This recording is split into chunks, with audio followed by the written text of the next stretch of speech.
Let's bring in another Tampa Bay treasure. As I said at the beginning of this show, I've been doing stories for a long, long time in this market, over 27 years, and there are few better than this young man right here, Shaquem Griffin. Dude, I am so glad and honored to have you on this show, my man. Thank you so much for taking time out.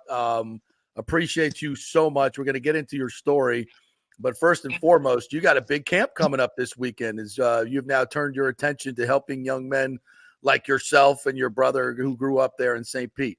Good morning to you. How are you, buddy? Man, good morning. Thank y'all for having me. And yeah, we got something great going on. You know, we get asked a lot what took so long for us to come up with a camp. And I think the main thing was we wanted to make sure we brought something to the city that was going to be another bridge, another opportunity for the next generation of stars. And I think that's something that we're putting emphasis on nowadays because like we were blessed to have family and actually a community that poured into us, that supported us, that believed in us. And it's like, how do we translate that and create a culture with our community? And it's us being able to not only do a camp coming this Saturday, but we bring an NFL flag to the city.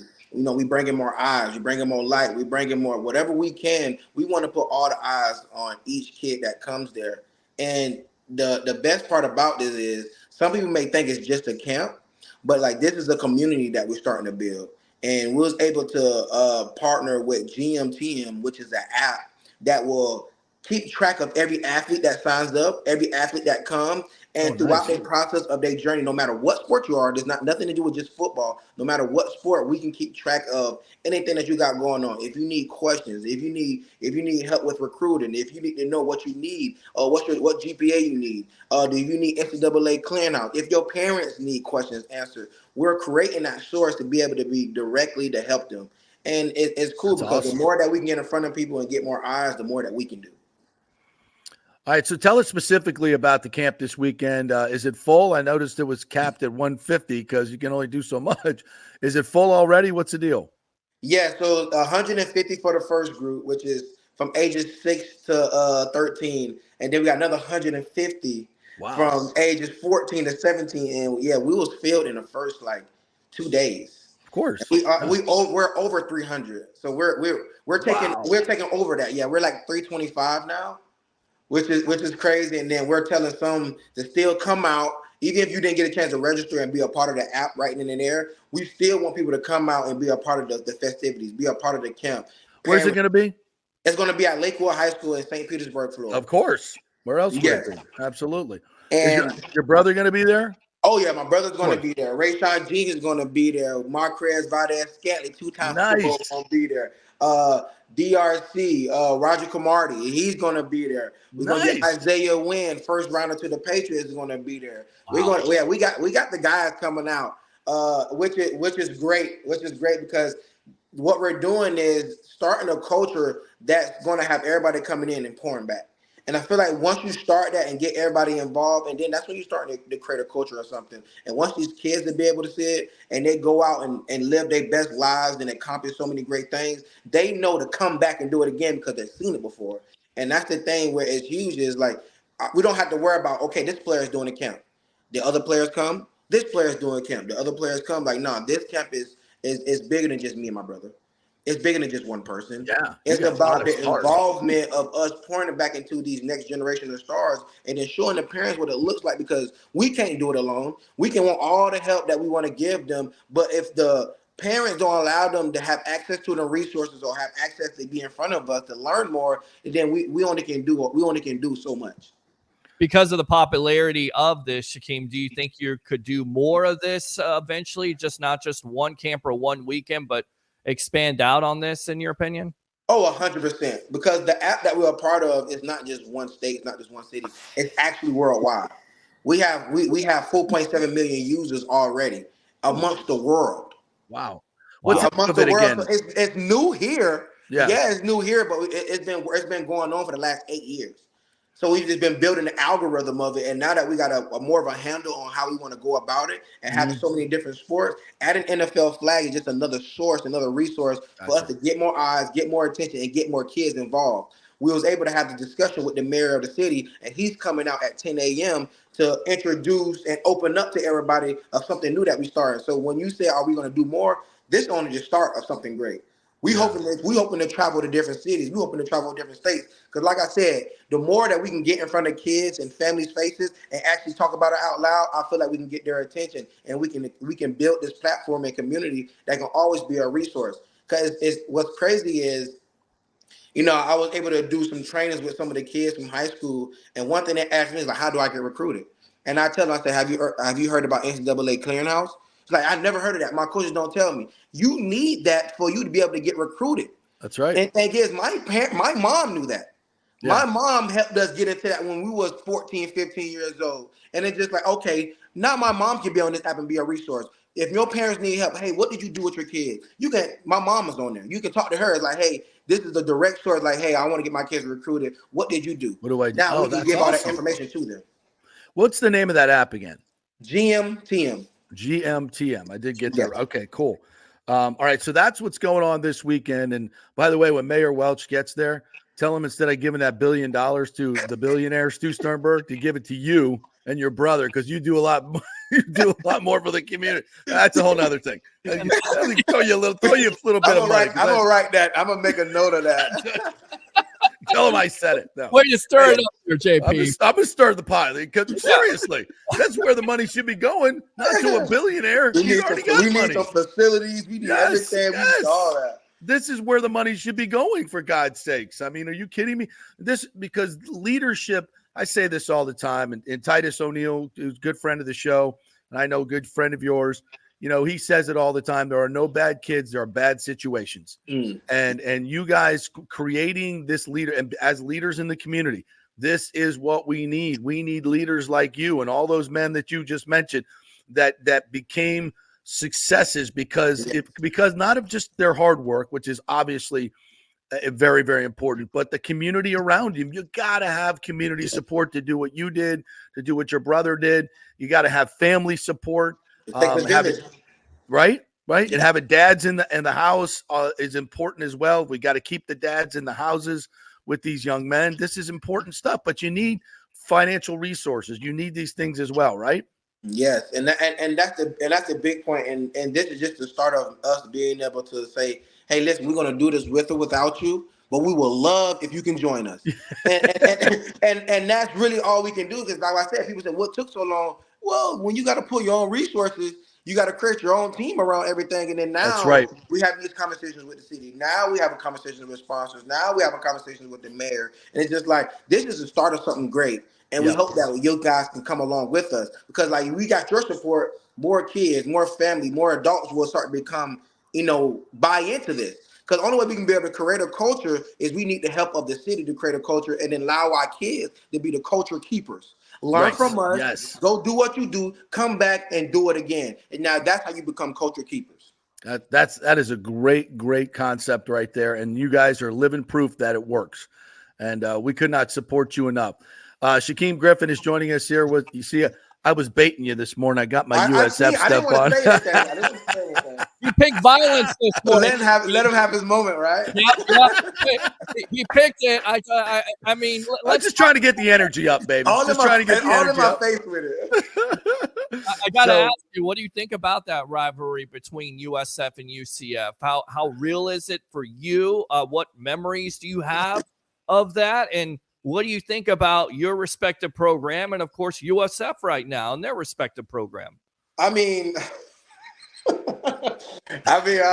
laughing at us. I think the rivalry was always there before I even got there. And I think once you kind of get put into it, it's just like no matter who I know or don't know at USF, it's always like, hey, we finna come at you. Yeah. And I remember our 0-12. I'm about 0-12 year. They whooped up on us. And I was like, every year after that's like, we have to get after them. Like that, I can't go through my senior year and lose to USF, because this is bragging rights that I have to come back home to. That's right. It's like, it travels with you. And that's when it comes to a rivalry and you come back home. It's like I'm closer to Tampa than Orlando. So before I even get to Orlando, I have to deal with the Bulls, and I got to deal with all that. So it's fun and exciting. It's so crazy now, because I still have conversations with all the guys I played with at USL. And it's just like, man, I always was so angry at each other when we got to the field. I was like, I think That's that it. already happened years ago before we even got there. Like we were just brought into it. We was grandfathered in some way. But it's exciting. It's exciting. What was your record against USF? My record, first 2 years, when Blake Border was there, we won. I lost 12, and then we lost against him when Coach Frost. So I'm 3-2. Not too bad. That's Not too good. bad. It could have been worse. That's right. That's a winning season for me. You know, Hell I yeah. can't speak for everybody else. Well, I let's was talk. just saying my record since I was in college is 3-2. So let's talk about. We was able to win that last one my senior year to go to play in Memphis in the championship. So that solidified, like, yes, I am the better senior. Yes. So I took that. Took off and ran with it. Shaquem Griffin joining us here. And let's talk a little bit about your story. For those who do not know, Shaquem had a birth defect, right? And at age 4, as the story goes, the pain was so excruciating that you almost cut your hand off. And the next day, your mom said, okay, that's enough. We're going to go get it amputated. But that sure as hell didn't stop you as you went on to become recruited. The 2016 AAC Defensive Player of the Year, the 2018 Peach Bowl Defensive Player of the Game. And that was wrapping up the national championship season. You got a ring? Yes, I do. It's damn right you do. Yes, and you should have a ring. Yeah. I'm actually a Seminole too. I'm kind of a semi-bowl. I went to FSU. A semi-bowl. So, I'm a semi-bowl.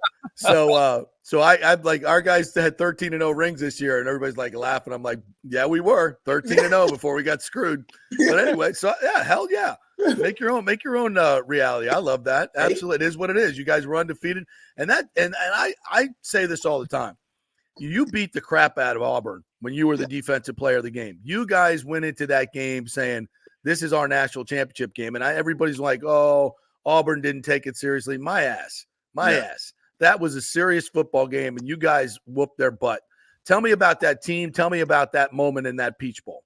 I mean, it was big. Obviously, me being a senior and me being a leader of the team and us obviously coming in undefeated, the expectations were super high. And that was the time that we was kind of going through it with Coach Frost going to Nebraska. Right. So it's like me as a captain, I was like, if he's not going to be here, we're not going to play in it.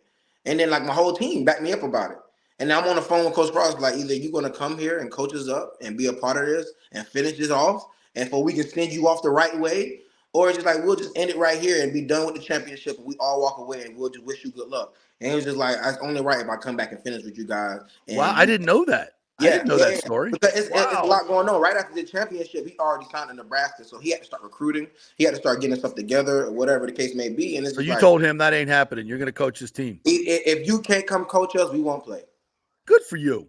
I did not know that. That's a hell of a story. Coach Frost was the guy who respected our opinions. He respected us as, having a voice. And the thing is, he knew the team was going to back me up. And the team was like, well, we ain't going to practice. And then he was like, even though I'm so tired, I owe y'all that we got to finish it out strong, because if you're going to speak about it all season about finishing strong, don't leave us. Because, again, I ain't going to better believe those words no more. And the thing is, he stepped up, even though he was exhausted, up all night, traveling back and forth, and he came to that practice every day. And it's like it solidified that this was something special. This was something special. It's like, I can't be mad. We can't be mad at you. Like, you got great things ahead of you, but you better finish. Let's finish this first. So when we went into play Auburn, we had that high expectation, like we're ready to do this because like we're here to finish something. Now, if Auburn want to mope and complain and do all the other stuff, even during the media time, it's like, what you gonna do against Auburn with the number 1 O-line in the country? What you gonna do against? Hey, listen, we get it. Auburn is good. What is Auburn gonna do against us? We are gonna start asking those questions. So that kind of put a chip on our shoulder already. We're already an underdog, and now you're treating us like one. Okay, so now we're starving. I'm ready to bite somebody, and it's like, if I can't bite you, get me on the field now. I can't go attack you right now because you're interviewing me. Put me on the field so I can show you and I can answer all those questions with action. Shaquem Griffin joining us here, and going back to the amputation of your hand. What was your mindset after that happened? I know you're only 4 years old, if you can remember, but your brother is a great athlete, and you were just like, yeah, I may have this handicap, but it's not going to stop me. How did that fuel you to becoming an NFL player? You played 3 years in the NFL. You were drafted by the Seahawks. How did that fuel you through the years? I always had a competitive spirit. I was hungry, man. And then having a twin brother, that was my biggest competition. I didn't have to look nowhere else for good competition. Right. It woke up next to me, you know? So it's just like even when I was 4 and I couldn't play at first because of the sensitivity of my fingers, I knew that I was behind. I knew that I couldn't go outside and go play football and I'm just out there watching. It's just like that's not fair. Like I wanna play too. Like, hey, put me on there. But I couldn't do it because I get hurt. I be coming in the house crying. So it's just like, okay, I'm in the bedroom, I'm rolling over, I hit my hand on the wall, and it's like now I'm fed up. I can't play with my brothers. I'm hitting my arm on the wall, and it's like, oh, it's too sensitive. It's like this is what I'm going through. Well, I'm just gonna cut off myself. And I think that would make the biggest decision for my parents is because like he want to do so much more, and the fact that he can't, it's hurting him. So that next day, my parents made the decision to have him removed. And I remember my mom's like, don't go outside playing. And the next day, I'm out there playing.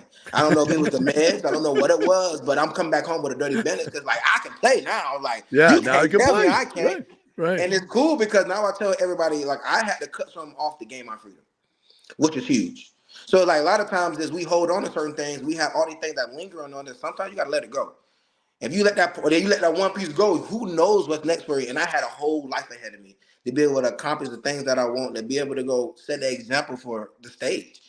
And, you know, and something that was deemed impossible is not impossible no more. And I tell people all the time, if something was said that was impossible, just be the first one to do it.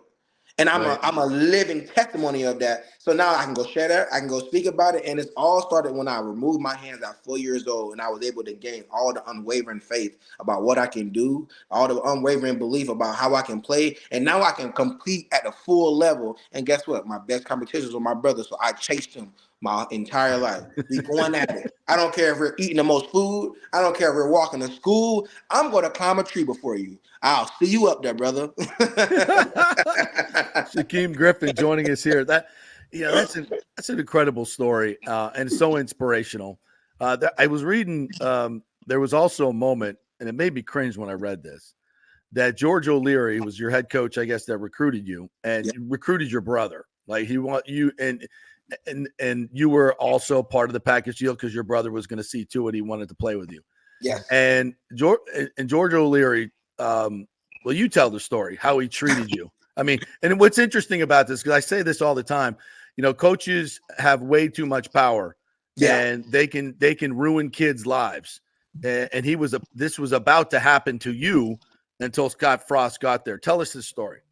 Well, George Lee was a great recruiter. I can tell you that. He know how to get guys there. Yep. But the reality set in once I got to campus, and it's just like, you know, I redshirted my freshman year, and I'm just watching from the side. And then as years went on, I started to notice a trend of I kept getting pushed out the door. Like no matter how good I do at camp, no matter how good I do in practice, no matter how many picks or I get sacks, no, it doesn't matter. And I was just like, when would I have my opportunity? I don't care if I'm second string or whatever. Just give me a chance. Get me on the field. Yeah. Get me on special teams. Like put me somewhere. Like I know I'm good at something. And I started to notice that, you know, I couldn't be naive to the fact, like, I know my brother is a great player. And in certain senses, I started to feel like maybe he wanted my brother more than me. And it's like, if he get me, he'll get a great player in my brother. And it's just like, all right, let me stick with that. I'll get 2 scholarships, but I know that I'm going to focus on one. And then it got to my 3rd year in which he called me to the office and he sent me home. And he said he wanted to see if my brother can do well without me. So it's like, okay, my brother's going to the junior year. It's time to lock in. Like, this is the time where you're going to make a household name for yourself. I'm going to send your brother home because I want to see if he can do well without you. So now I'm back in St. Pete. I'm working 2 jobs, towing cars from 7 a.m. to 6 p.m. I'm working out from 6:30 to 7:30, and then I'm cleaning the Dodge building from 8:30 to 12:30 at night, Monday through Saturday. So talking about a transition, that was huge. Like me transitioning in the NFL is great now, but transitioning from like that in college, from going from a full ride scholarship, you know, being next to your brother, my dorm next to his. Yeah, I knock on his door. Hey, you got something? You need anything? And then I'm back home working 2 jobs, not knowing if I'm going to have an opportunity to come back because my coach don't want me there. And unbelievable. There was a time where my brother was asked to come into the office, and when he did, Coach George O'Leary was telling him that he's going to send me to a JUCO to finish his college. Like, hey, I don't think the football is a fit for your brother. We're going to send him to a JUCO to finish his education at least. And my brother was like, well, get my transcripts together because we'll both be going to JUCO to finish out our education. Good for him. Good It's for like him. if you don't believe him, just know that I always will. And it's just like you afraid to see it. And when you afraid to see what I always seen. Oh. And the next few days, I get a phone call from Georgia Lee, like, you ready to come back? Hey, no questions asked. Hey, I'm packing my bags. I'm on my way. Not even knowing what happened until I discussed it with my brother. And next thing you know, I think for me is when Coach Frost came, I knew if I didn't believe in something or believe in myself and my capabilities, I'd be doing a disservice to not only my family, but my twin brother, who sacrificed it as well.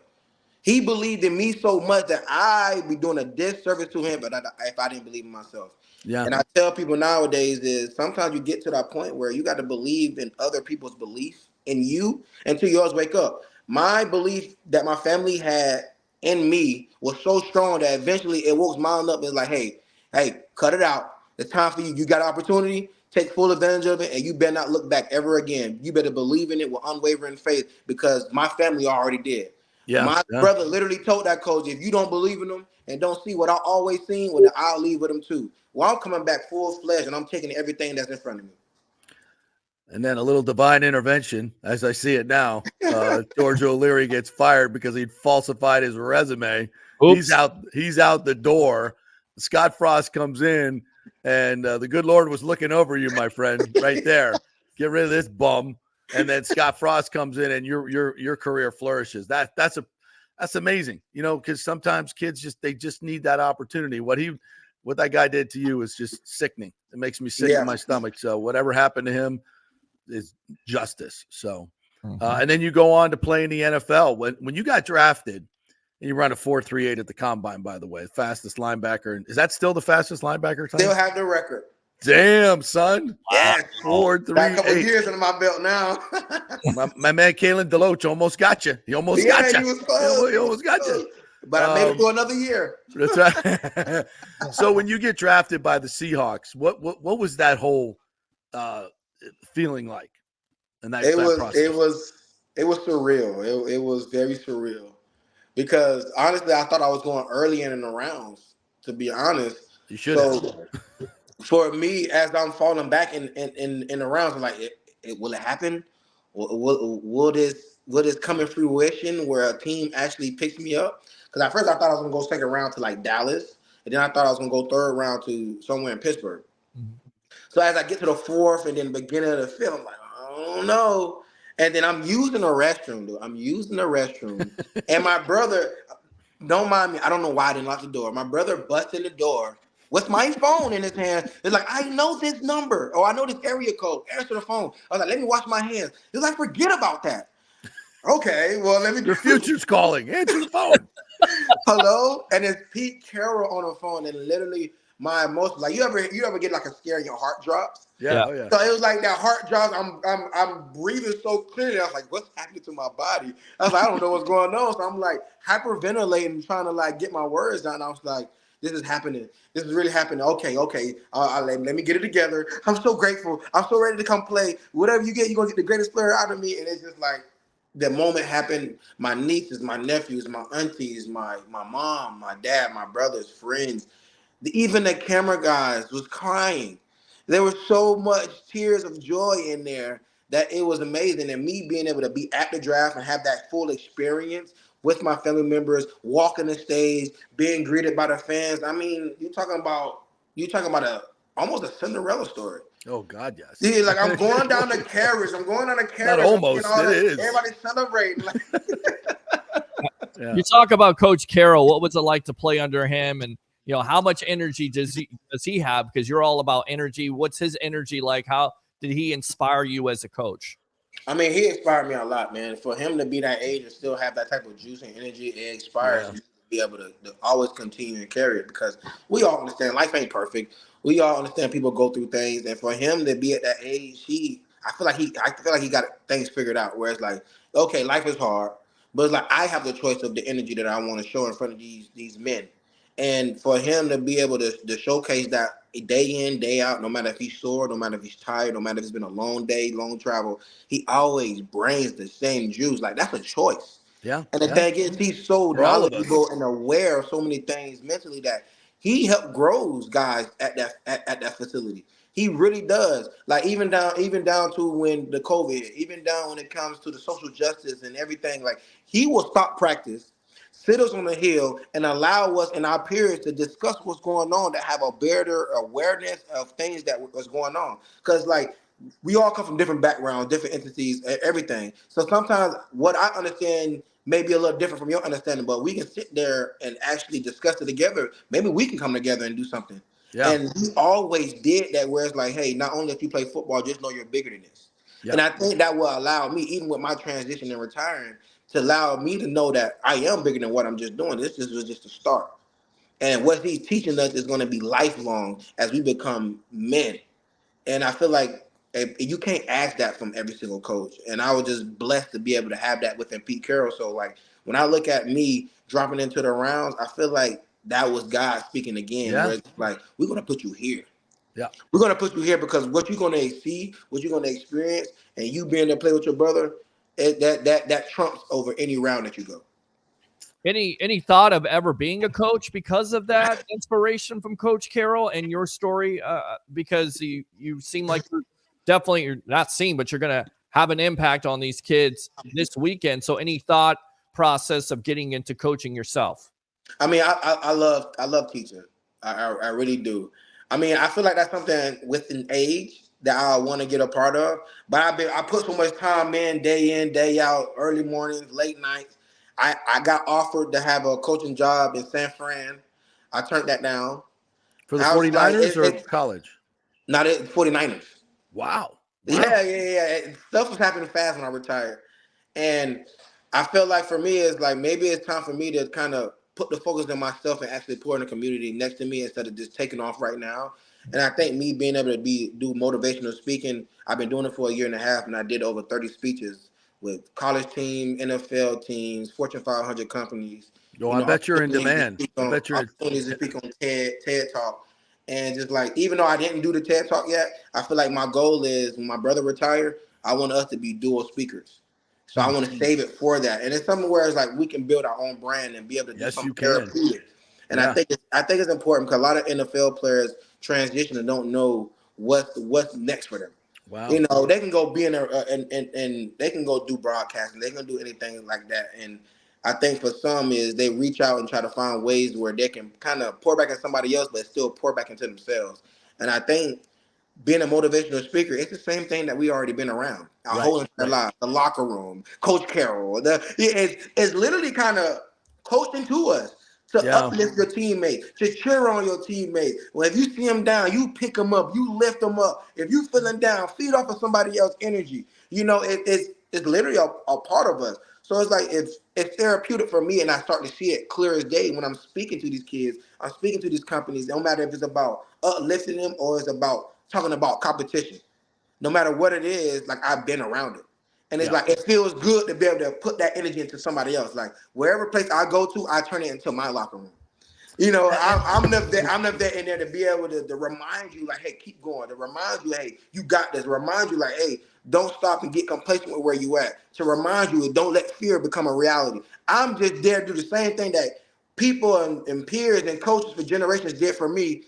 I just came in. I'm just going to keep saying it out loud from different states, different countries, you know, different programs, different businesses. And it's just like, I want to be able to create a company that I can share with the NFL that when players are retiring, hey, you can go do this, but this is another avenue too.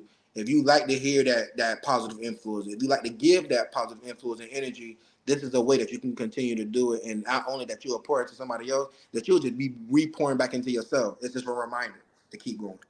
Well, that's an incredible choice. I mean, I want people to understand this. You know, an assistant coaching job in the NFL is a very, very highly paid. I'm talking hundreds of thousands of dollars. And that's, you know, and with you, I'm sure it would lead to something where you're going to be a head coach. And that's, as we know, tens of millions of dollars. Yeah. So, and you, instead of choosing that, which, you know, as you know, is a incredibly time consuming job. You don't have, you know, your life is theirs.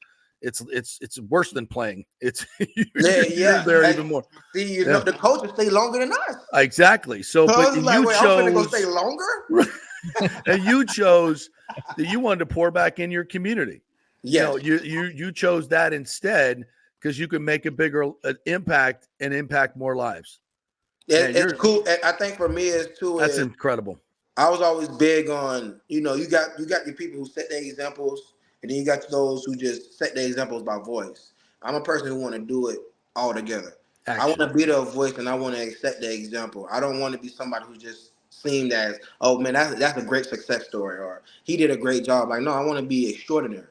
I want to be a person where even when I'm gone, the examples that I laid out and, opportunities that I was able to put in front of people, I want somebody to say, you know what, I'm going to take some of the stuff that Shaquem did and I'm going to come back and do it as well. And that's something that money can't buy. Right. That's something that, you as a person will speak volume itself. Where like even when I'm not here, I wanted to still be talked about what things that you can be able to do, things that you can be able to accomplish only if you choose to. And that's big for me. Shaquem, you're also on the Big 12 Commissioners Advisory Panel, and there is, college football is going through some tumultuous times. Yes. Trying to figure out how this NIL works, the transfer portal, getting players played, which is far overdue. I've been talking about this for 20 years. The players need to be paid. And we don't have the money. You want to pay coaches $10 million. You got the money. They've always had the money. And now they're being forced to share it because of, the courts have done it for them. So, but now it comes time and we've got to figure out how this works for everybody. What is your voice? What is the message that you're telling the commissioners, the coaches, and everybody else from the players' perspective? What needs to be done to bring some sanity to this situation? I mean, as you talking about the lawsuit with NCAA, or we just talking about NIL in general? All of it. All of it. Well, By the way, you get paid for that. By the way, you're getting paid for that. NIL is it's still a new space, and I feel like it's going to be a cap limit on it. Mm-hmm. And I feel like the lawsuit with NCAA is going to allow to start sharing them revenue shares and stuff like that with colleges. I think the biggest thing that I feel like is going to be a problem is how do you distribute them funds out to each college, and then who gets what. And right. I feel like you're going to have times where even kids going to feel like, oh, I feel like I'm more famous than this person. So I don't think it's a far ways from having an understanding of it. But when it comes to a funding part, I feel like they're going to get more. And some programs will be left out. And I feel like that's going to create some problems within itself. And I'm talking about that just within each school. So when you're talking about from a broad audience of what NCAA have to do, I don't think this issue is going to be done yet. They're going to have to put a salary cap on things like this because how else would you, if I'm a person, if I was in college at the time, of course I would think like, well, I'm bringing in a lot of revenue. I'm bringing in a lot of eyes. Hell yeah. Yes. But I'm not the quarterback. So it's just like, now should me and the quarterback argue? Like, no, it ain't got nothing to do with him. It's like, okay, who do we go to now? So it's hard to say who get what. Well, let me ask you as a football player who you guys pay for all the other sports. For those who don't know this, the football revenue and the basketball revenue brings in the money, and that pays for the rowing team. That pays for what we used to call the non-revenue sports. Yes. So how do you feel as a football player where you're putting your body on the line, you're putting your future on the line every game you go out there, and then that money is going to a volleyball player or a rower or something like that, and nothing against them, but you guys. So I always wonder how the football players feel about that. Honestly, in my opinion, it's got to be a percentage breakdown when it comes to. All right, with the majority going to where the revenue makers get these many streams. You got to say some schools are basketball driven. Right. If basketball get more streams, then they get a bigger piece of the pie. What's next? Is it football? What's next if it's track? What's next if it's volleyball? What's next if it's rowing? What's next if it's golf, tennis, softball? And then you break up the revenue shares because if NCAA is going to start paying $20 million a year to each school, okay, you need to have these percentages break down. Who bring in the most so we can make sure that we upkeep that.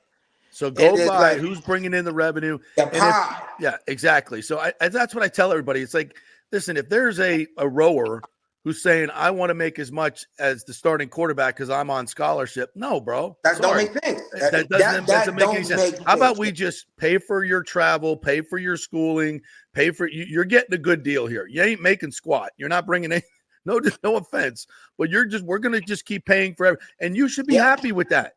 I mean, but to that point, because smaller programs don't do full-ride scholarships.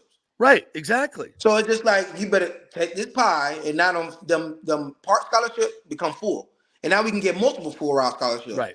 That's a huge step. That's a huge step right there. Now you don't have to worry about going to have to pay for it or getting extra funding or being in debt when you leave college. Like, right, but exactly. thing is, like I said before, some people are going to feel a type of way because of who's getting the most. But it's always like that. You know what I'm saying? What people say? Yeah. What people say? Money is the root of all evil. It's just like, hey, when this money start coming in, hey, we're still UCF. Don't be fighting against us because we're getting a little more. Hey, that part-time scholarship or that half scholarship became full. Right. Now you get a full ride scholarship, you get funding, you get food, you get better stay, you get better all of that. Right. And you may and your stipend and your financial aid may be a little more. We may add a little more to that. But that's better than where we was at. Right. So it's just like either they can get a little selfish and like I need more and mess it all up to everybody else, or be like, you know what, we're better than where we came from. Let's just keep it moving forward. And then maybe between NCAA and all this stuff coming up, maybe more revenue will come in where it's like, hey, we'll take 14 million of this and we'll give the $1 million to each program after that. Or a few million to each program after that. And now you got way more than you ever had. I agree. So there's ways of doing it, but like I said, you have to be realistic. You have to crunch some numbers like what's the ratings and list them and then pie it out. That's the only respectable way I can see it being done.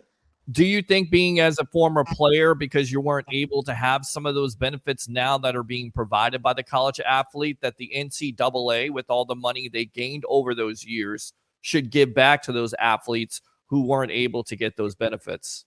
Yeah, so what I seen when I read up on it, it's going to date back to 2016. 2016, yeah. No. See, I was in 2016, 2017, and then I got drafted 2018, so I still got 2 years. I may not be able to speak about Blake Bortles or Brashad Perriman. Don't worry. Don't worry. Blake got paid. Blake got paid. He good. Blake Bortles, they would have made it hard for me and McKenzie and everybody else. So I wish they can go back a little further, but I ain't gonna complain when they stop that. I ain't gonna be that person. So once they done with us, I want to see what they're gonna give us. Yeah, you what gonna give my brother because we gonna get paid. You're gonna get paid. But you should. All right, I'm gonna ask you guys. Out of me and at the time it was Mackenzie Milton, we still trying to figure out who's gonna get more. Y'all are gonna get. I think everybody's gonna get. If you're on scholarship, it's gonna be listed off of who was the most notable, who was the most. I was on Billboard, cop cars. I think it's going to be evenly distributed if you were on scholarship, because that's how they do it, right? They don't. But what I seen was they're going to break it off even. Like, okay, say if they give us $20 million and football takes 8, and then it's like between the 90 players throughout each year, football it's just like okay, 15. You got even if it's McKenzie, then me, then Jordan Akins or. My brother or whoever we had, Traquan Smith and stuff like that, and then it's like okay, but then you got your guys who was walk-ons who end up playing. You got your guys who was on scout team. Everybody's a part of that, so it's like scout team ain't gonna get as much as me. Well, let's just hope George O'Leary ain't making the decision. Let's just hope. Oh, don't put that on us. Oh my God. That's storytelling where we come back to the beginning. And then, anyway, listen, Shaq, I could talk to you forever. I hope you come back on. We'll hash it as things go through this NCAA process. I'd love to have you come back on and get your opinion on this. And I'm gonna try to be there Saturday to get interviews with all you folks and do a little something for our website. Maybe Peter will bring his camera out there. I don't know what he's got going on, but I got a stepson that I'd love for you to meet. I want to get him playing flag football. So hopefully we can make it work and we'll be out there. Come out there. We're gonna have we signing footballs. We're gonna do some raffles too for the parents and everybody who's just coming out. We got fans and stuff coming out. We raffling off one of one's cleats. We raffling off jerseys, Pro Bowl jerseys, pictures. So it's like it's the whole thing. Like Come right. see the stars, and then come see the next generation. And the general public, can they come out and just watch at Lakewood? Yeah, we got stands there. We invite them because this is going to set the tone for what we do next year. Because in hopes that we want to do it at Tropicana. And then you we've got people just coming just to come fill it up. Fill it up. Make it so full that like we have to have Tropicana. I want the mayor to see it. Like you need to give us Tropicana feel because we can't be in these small stadiums. By the way, that's happening. See what I'm saying? That is going to happen. It's going to happen. I tell you right now, if you get me a table out there, I'll bring the sports web along with the JP Peterson. Wow, there you go. There you go. We're going to do a live broadcast. You bring me a table, you get me some Wi-Fi, and I'll bring my camera out there. I'll bring my mics out there. I'll bring my big time mixer that I just got. Everybody that you want me. He's bringing the whole show. Bringing the whole show, Shaq. Let's go. I'll bring it. Hey, listen, I'm writing it down right now. All right. So you're committed now, Peter. There you go. You're committed. I'll do it. I'll do it on Saturday. I love to do it. I love what you're doing for the. We might have to bring a tent too to give us some shade. We're gonna bring it all out. We're gonna bring it all. Okay. Us white guys burn quick. Well, so, I'm gonna get I just do a media tent. I'm gonna do a whole media tent. We're gonna roll the red carpet out for you guys. Jack, listen, man, we love you. We love what you're doing. Could not support it more. Anything you ever need from us, you got it. And the whole crew, I think it's amazing. And we're going to get Mayor Welch, get you Tropicana Field and all that good stuff. So thank you for all you're doing and all you have done. You're an amazing story. Amazing man. Thank you, brother. Appreciate you guys. Talk to y'all soon. All right. Yep. That's it. We'll see on Saturday. That's what it's all about there, Peter Blake. That's what it's all about right there. I love that. We need more of Shaq. Like, oh my God.